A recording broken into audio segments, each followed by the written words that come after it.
wrong for asking my girlfriend not to eat so much? I know the title sounds bad, but this is a pretty specific situation, so please hear me out. I, 26 male, have been dating a woman we will call Ashley, 26 female, for about 3 months. Ashley grew up financially well off and relatively privileged and has been a point of friction in our relationship, with her not understanding/grasping the level of poverty I and my family grew up with. It is also relevant to the story that Ashley is a heavier person and is a very vocal advocate for body positivity and will very assertively stand up to anyone fat-shaming herself or others. The other person who is relevant to the story is my grandma, who is 70 years old. My grandma is a wonderful woman, but she is both very proud and very broke. She likes to have us over for dinner and is an excellent cook, but financially, she can't really afford it. She refuses to take any money from me or anyone else and won't let anyone break food, saying it's her responsibility to take care of the family. She also takes offense if you turn down the invitation. About a month ago, we had dinner with her, and Ashley liked the food so much, she went back for a second and a third large portion. This is not done in my family. We all take a single small portion, as the leftovers are what my grandmother has to eat for the week, so Ashley taking more meant my grandma didn't have anything to eat for the rest of the week.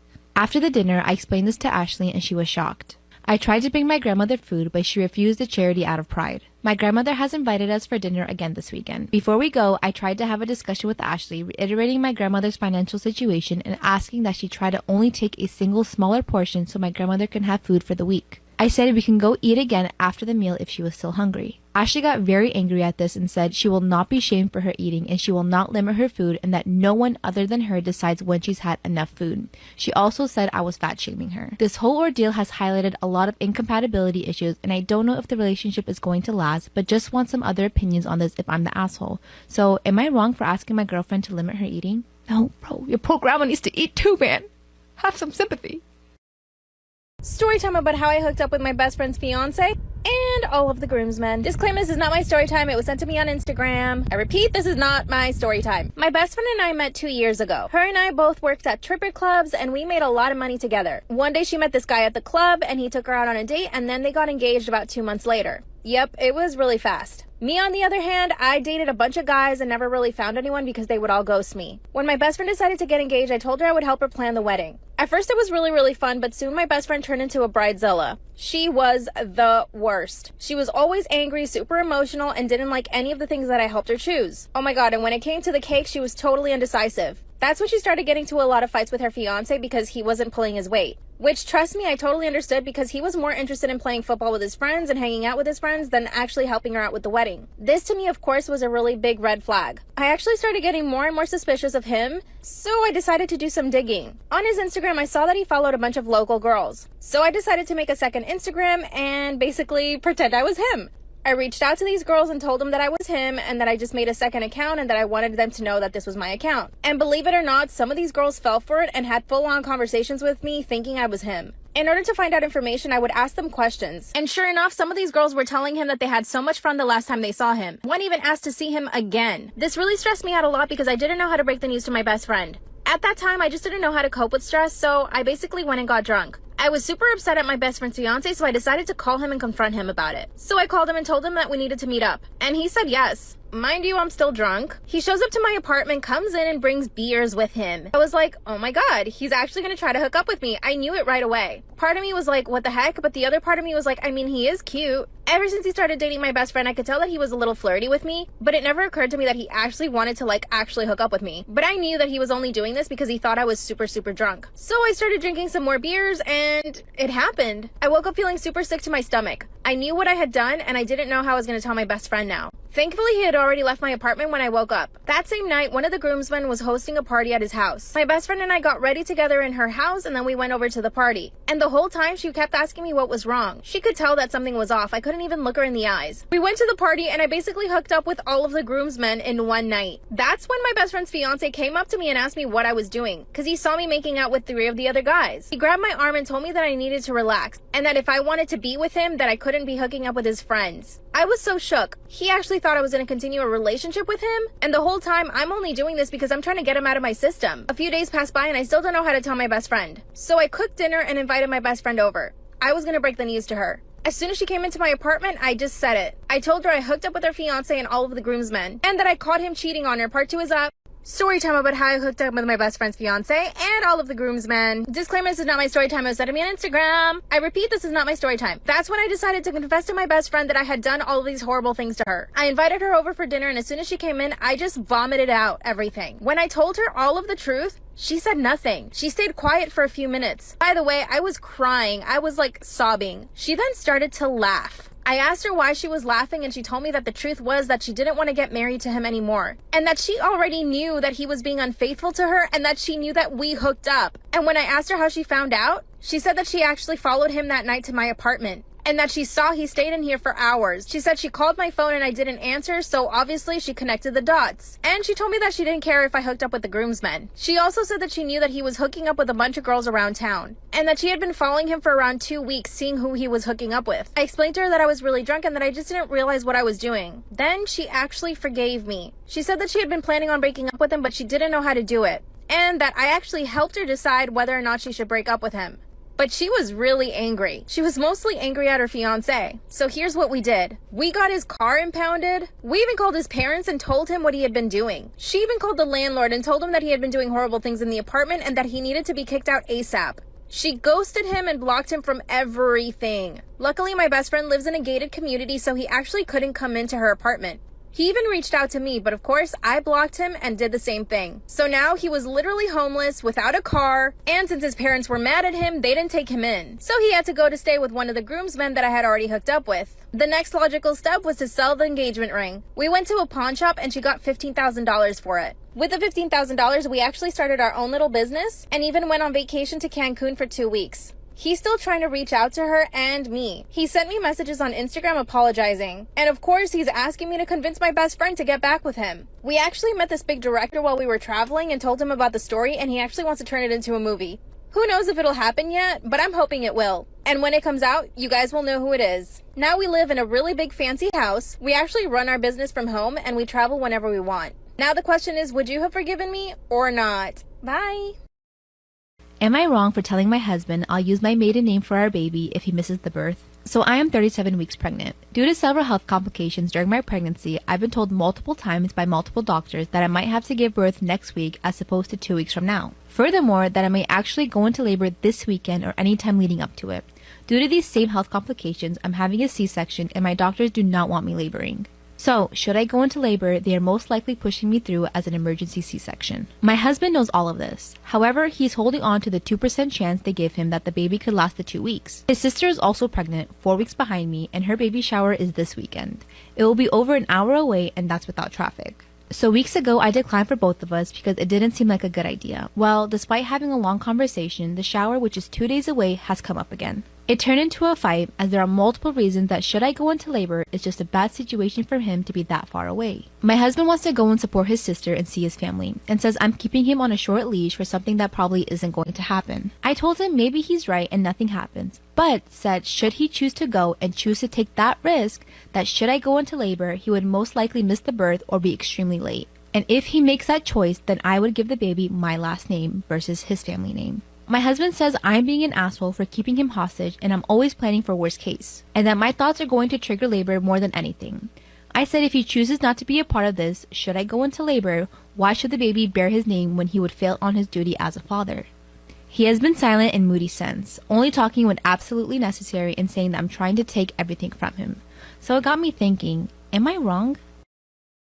Story time about how I almost got kidnapped by my online boyfriend. So a little background information, I was 16 and in 11th grade. So a year before this all happened, I posted a picture on Instagram saying, add me on Snapchat if you want to be friends. Yes, I was that person. Anyway, so this really cute guy adds me on Snapchat. And after about 3 months talking, he said that he wants to meet me in person. And he didn't sound sus at all, so I was like, sure. So we met at this park that was like 30 minutes away. We met there around 6 o'clock, so when the sun was setting. And he was super nice. It was super romantic. Well, then we went to his house. We watched a movie and we did the nasty. So after that, he asked me if I want a drink. And what I could have swore was 20 minutes later, I wake up in an abandoned farm shed with no clothes or anything. So I start screaming my head off. I don't have my phone or anything, so I start to run. And then he grabs me. He says, if you try to run or you try to scream, I am going to kill you. Life for Part 2 about how I almost got kidnapped by my online boyfriend. So like I said, I wake up in this abandoned farm shed. I don't have no clothes. I don't have a phone. So I try to run and he grabs me. He says that if you run, I will kill you. So I was like, okay, fine. What do you want from me? So he starts putting on lingerie and tells me to also put some on so we can take pictures together. What the actual you know what? So after that, he starts crying and he starts telling me his whole life story and how he's not who I think he is. Turns out that he's 32 and he just goes online pretending that he's 17 years old. So I just try to comfort him, right?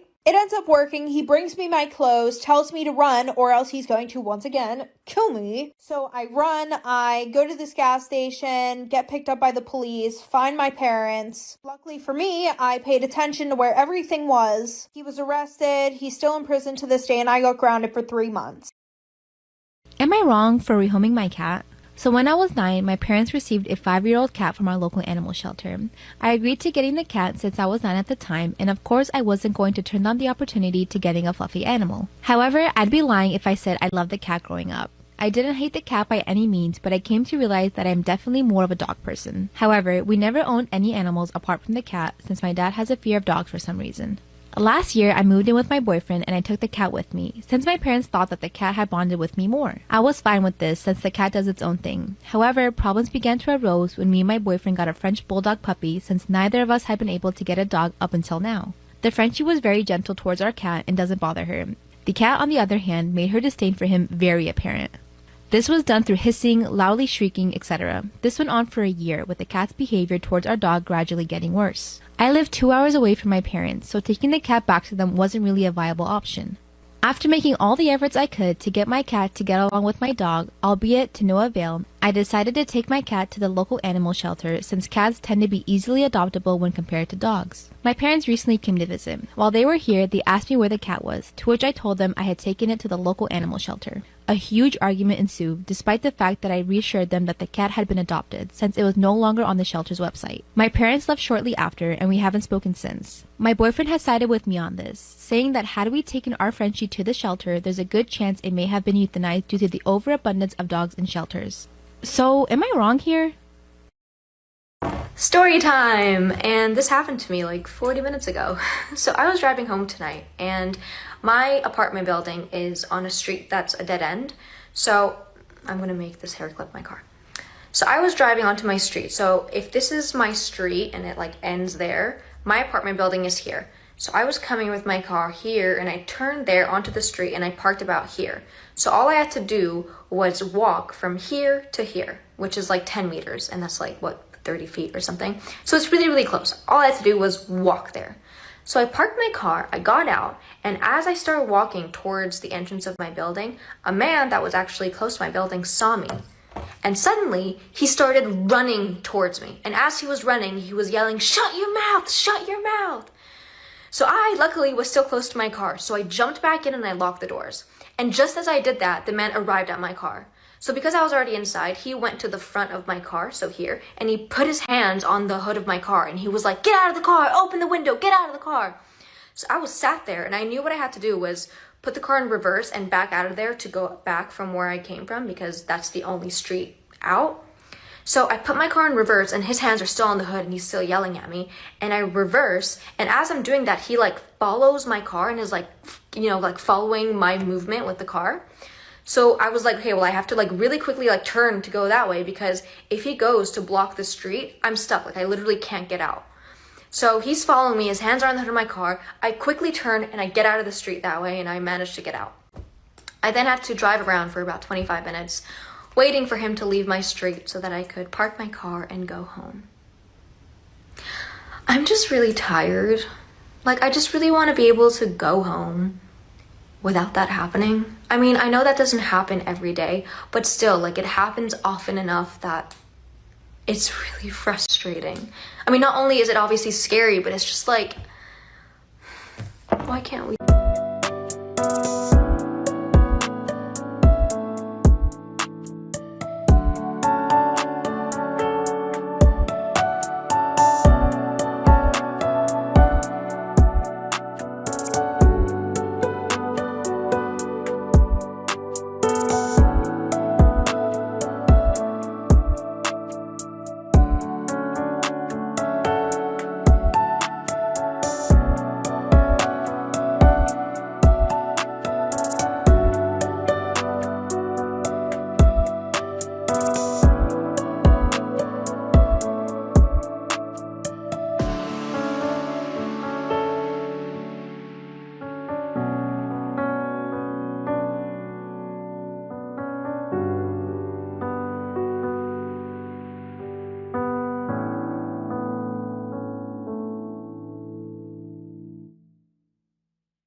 Story time about how I ghosted my boyfriend of 5 years. I know that sounds so bad, but he was a thief, a liar, and a cheater. Disclaimer, this is not my story time. It was sent to me on Instagram. Like I said, my boyfriend and I have been together for 5 years. We met in college and were basically inseparable for the first 2 years. On our 3rd year of dating, I started working as a personal assistant for a big celebrity in LA. This meant I had to move to LA. You see, we lived in Texas at the time. Well, things got really bad after I moved. He wouldn't take my phone calls, he would totally ignore my text messages, and he would go out all the time. For the first few months, I tried to keep the peace so I wouldn't say anything, but eventually it got to the point where we wouldn't speak for an entire week. Luckily, my best friend still lived in Texas, so I had her follow him around for 2 days. And you'll never guess what she found. Shout out to my bestie. She showed up to his apartment early in the morning and waited for him to go to work, which he did. When he was done with work, she went back to his job to follow him back home. This is when she told me that he actually went to some girl's house. He didn't end up going home at all that day. This man actually spent the night at some girl's house. The whole time I was trying to call him and text him, and he did not take my phone calls. My best friend even took pictures of his car in this girl's driveway. Since I had this girl's address, I looked her up on the internet. I even found out her phone number because I paid some service online. And of course, I found her Instagram account. She had been posting on her story about hanging out with some guy. But the thing is, she didn't show the guy's face. She only showed his hand. Guess what? I recognize his hand in the picture because it has a tattoo on his pinky. So of course, I took screenshots. Later that day, my best friend followed him to a bar. At this bar, he met up with another girl. Unfortunately, I didn't have any information about this girl. I just knew that she drove a green car. My best friend followed him again the following day. He went to the beach, ran some errands, and then met up with another girl. Yes, we have 3 girls in 2 days. This girl was different because this girl was a friend of mine when I lived in Texas. And I knew she always had a crush on him, but she could never admit it. They went out to dinner and then back to her place. And again, my best friend sent me pictures of everything, so I had all the receipts. Side note, I think of my best friend spying on him and it makes me laugh. I hope you can all say you have best friends that are like that. So here's what I did. I got on the first flight back to Texas and did not tell my boyfriend that I was showing up at his apartment the following day. But guess what I find in his bed? Part 2 is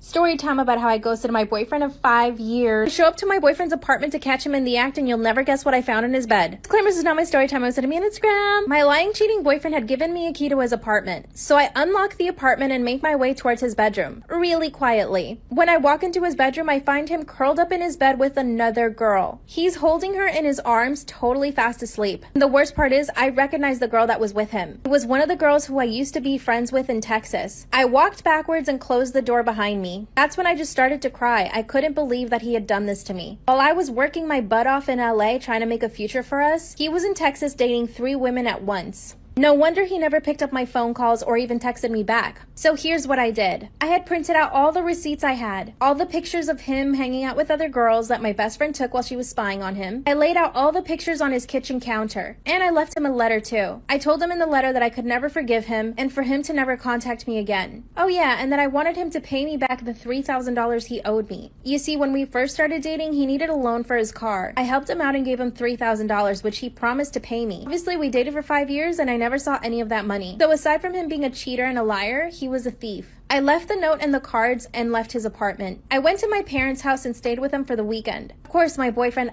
ex, showed up to my parents' house and begged to talk to me. My father told him to leave me alone and to never speak to me again. My dad told him that when he was ready to pay him the money. That made me laugh. I was totally crushed. I blocked him on everything, even through email. Of course, he got on someone else's phone and tried to contact me that way. But I never replied. He sends me emails every now and then and promises to pay me the money back. A few days ago, he sent me a picture of an engagement ring. He keeps telling me that I'm the best thing that he's ever had, that he's sorry and blah, blah, blah. I kind of want to reply to him, but I know that that's a bad idea, right? Or should I just talk to him and see what he has to say? What do you guys think? Story time, and this is a really freaky story, and I've tried to share it before on TikTok, but after I shared it, some really weird things started happening to me, so I deleted it. But I'm gonna try again. Everyone's name has been changed just for safety reasons. But okay, here goes. Again, it's really freaky. Be ready. 2 years ago, my friend named Ashley was in London for a work thing. She normally lives in a different country, but so she was in London for a work thing, and so I told her that she could stay with me.